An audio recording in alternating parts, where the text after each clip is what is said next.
আসসালামু আলাইকুম রহমতুল্লাহি ওয়া বারাকাতুহু। প্রিয় দেশবাসী, খুবই গুরুত্বপূর্ণ একটি বিষয়, বর্তমান সময়ে একটি আলোচিত বিষয়। রাসূলুল্লাহ সাল্লাল্লাহু আলাইহি ওয়াসাল্লাম 40 বছর বয়সে নবুয়ত লাভ করেন। তার আগে তিনি নবী ছিলেন কিনা,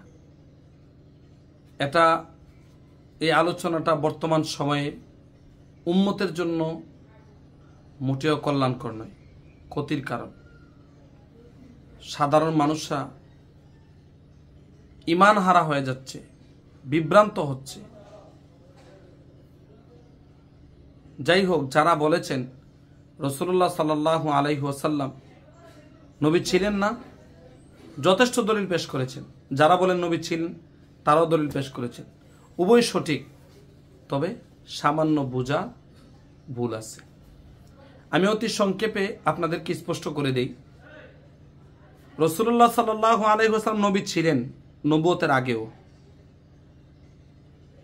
সৃষ্টিগতভাবে দুনিয়ার হাইসিয়তে নবী ছিলেন না। সৃষ্টিগতভাবে আল্লাহ তাআলা নবীকে যখন সৃষ্টি করেছেন, তখন ওনাকে নবী হিসাবে সৃষ্টি করেছেন, যে তিনি নবী হবেন, তিনি শেষ নবী হবেন, তিনি আখেরি পয়গাম্বর।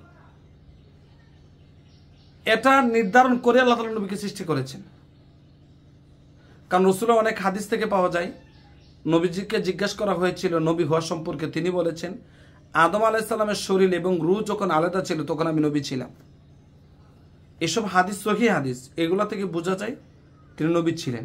তবে যারা বলেন নবী ছিলেন না, হ্যাঁ, তিনি দুনিয়ার হাইসিয়তে নবী ছিলেন না। কারণ দুনিয়ার মধ্যে যে আল্লাহ তাআলা নবীগণকে যে দায়িত্ব দিয়েছেন, নবী নামটা প্রকাশ হয়েছে যখন, যে কারণে প্রকাশ হয়েছে, এই কারণগুলো আমাদের নবীর মধ্যে হয়েছে 40 বছর বয়সে নবুয়ত লাভ করার পরে। যে কারণগুলো থাকলে একজন নবী দাবি করতে পারে তিনি নবী, তিনি রাসূল, এই কারণটা সংগঠিত হয়েছে 40 বছর বয়সে। যেমন আমি আপনাদেরকে দুইটা কারণ বলি। নবী শব্দটা নাবা থেকে, সংবাদ দেওয়া। সংবাদ যে উম্মতদেরকে দিবেন, মানুষদেরকে সংবাদ দিবেন, কিসের সংবাদ? আল্লাহ এক, জান্নাত, জাহান্নাম, সুসংবাদ, ভয়, নামাজ, রোজা, হজ, যাকাত, এই যে প্রত্যেকটা বিষয়ের কোরআন হাদিস, কোরআনের সংবাদ, আল্লাহ তাআলা সমস্ত বিধানাবলী যে সংবাদ রাসূল দিয়েছেন 40 বছর বয়সে নবুয়ত পাওয়ার পর দিয়েছেন, নবুয়তের আগে দেয়নি।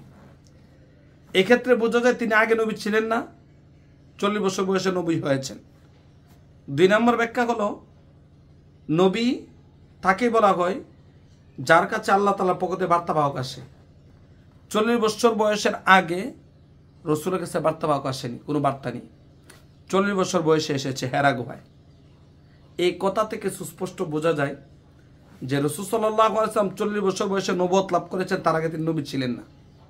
আর যারা বলতেছেন নবী ছিলেন, হ্যাঁ, আপনারা কত সঠিক, নবী ছিলেন। তবে আল্লাহ তাআলা সৃষ্টিগত শুধু আমাদের নবী না, সমস্ত নবী যাদেরকে আল্লাহ তাআলা নবী রাসূল হিসেবে দুনিয়াতে সৃষ্টি করেছেন, সবাইকে আল্লাহ তাআলা কি করেছেন? নবী হিসাবে সৃষ্টি করেছেন। তবে প্রত্যেকে দুনিয়ার মধ্যে নবী এই শব্দটা লাগছে নবুয়ত লাভ করার পরে। ওনাকে নবী বলছে মানুষ, উনি নবী, উনি রাসূল, উনি আল্লাহ তাআলা পয়গাম্বর, এই কথাটা মানুষ তখনই বলছে। আর এই কথাটা তখনই প্রকাশ হয়েছে যখন তিনি নবুয়ত লাভ করেছেন। যেই হোক, ঠিক তেমনিভাবে আমাদের নবী 40 বছর বয়সে নবুয়ত লাভ করেছেন।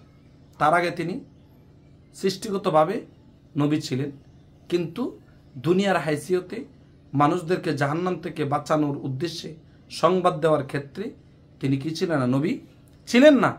আর তিনি 40 বছর বয়সে নবী দাবি করলে যাতে মানুষ সঠিকভাবে ওনাকে মানে,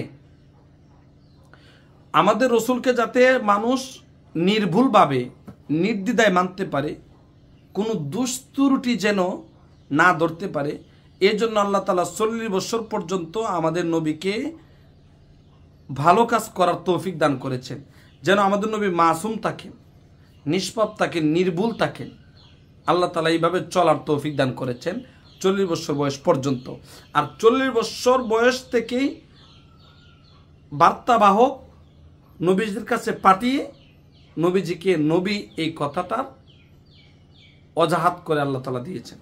এই জন্য প্রিয় দেশবাসী, তর্কে না জড়াই। অনেক তর্ক হয়েছে, অনেক আলোচনা পর্যালোচনা হয়েছে, বন্ধ করি। আর তর্ক নয়, আর আলোচনা পর্যালোচনা নয়। এই উম্মতের দুর্দিনে ইমান বাঁচানো যখন কঠিন হয়ে যাচ্ছে, আর আমরা সাধারণ বিষয় নিয়ে তর্কে জড়িয়ে আছি। এই উম্মতের দুর্দিনে বিধর্মীরা ইসলামকে, মুসলমানদেরকে ধ্বংস করার চেষ্টা চলতেছে, আর আমরা সাধারণ বিষয় নিয়ে তর্কে জড়িয়ে আছি। আল্লাহ তাআলা আমাদের সকলকে বুঝার তৌফিক দান করুন।